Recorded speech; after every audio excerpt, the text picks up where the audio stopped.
Good morning, everyone. Thanks a lot for showing up to the 2020 Fire Refresher / our virtual continuing ed session. Um, just wanted to start things off a little bit of fire. That's what fire season looks like, and a little bit of the activity we did in the early part of the year down in Mississippi. And to start with, this is Mike Peterson. For those of you who don't know me, I'm the engine captain on the Rapid River District on the zone. And I am currently binge watching Stranger Things, given the fact that I spent a lot of time at home. It's just one of the activities that I got kind of sucked into. As far as how we're going to be set up today logistically, hope everything is working fine virtually. That's going to pertain a lot to our logistics, as in restrooms, kind of on your own for those.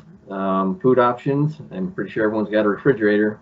Emergency exits, 2 over the wings and 1 at the front and rear of the cabin. And remember that the closest exit may be behind you. Brakes, maybe. We're kind of going to be fluid as we go through this. So some of the breaks that I had in the agenda may move around depending on how long these presentations run, but we've tried to put in a fair amount of wiggle room so we can get through this stuff pretty timely and include breaks.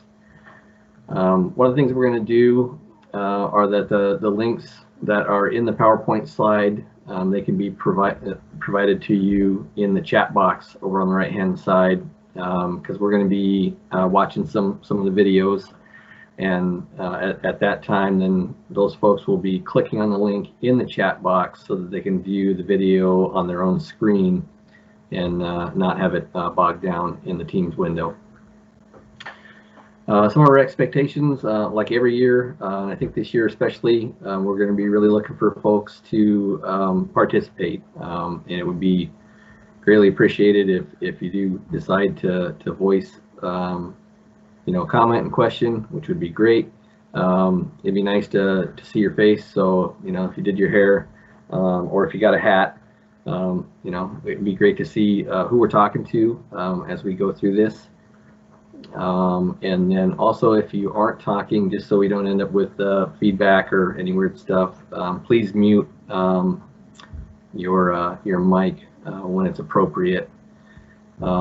Some of the other things, we've been putting some documents already into the chat bar, and or some of the folks are trying to link to the Google Drive, and from what I understand, it's actually an issue with the browser and not having enough cache space, but we're going to get that stuff straightened out and be able to have all this stuff cleaned up, so afterwards that stuff will be made available to you guys. And also, if you didn't catch it when it first came on, this session is going to be recorded, so again, that's another please mute appropriately. Our expectations are to be able to provide this to other folks that couldn't make it today, so they get a chance to see the presentation as well. So with that, just wanted to start things off with how things went last year. I apologize about not having the national seasonal summary. That was not posted yet, but as a forest, just wanted to cover both our RX. We did 22,000 acres on the east zone and 1,850 on the central zone and 271 acres on the west zone on the Ottawa. So that was a pretty staple year for us. Granted, it's going to be a little bit different this year. There's more moratorium, but hopefully that's more of what we can expect to come, as this program builds and starts grabbing more milestones in regards to areas treated. Some of the support we did nationally included Mark Twain, Wayne National Forest, the Hoosier, out in R5, the Modoc, the Los Angeles and Mendocino, and then also Alaska. And a lot of that stuff was throughout the year. Again, like we've talked in other years, We have almost a 12-month fire season. We start going early to the Twain and the Hoosier and the Wayne, and then we also end up there in the fall. A lot of the western details ended up in California with support out there, and then also throughout the year with Alaska. And this is both a lot of engine modules and overhead resources as well. So we're not leaving out folks like Sam Adams that got his ticket punched to Alaska last year, which was pretty cool.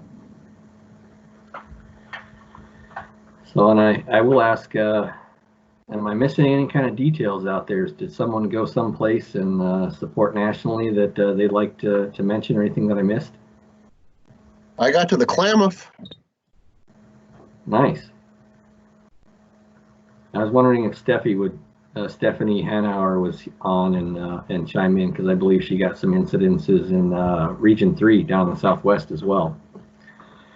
So as I went over this to make sure we had that covered, I just kept thinking there's so many caveats. I don't think I'm going to capture it all, but that's okay. And as we saw in that first slide, a little bit about 2020, at least prior to our new changes. We did 3 engine rotations down on the DeSoto National Forest in Mississippi.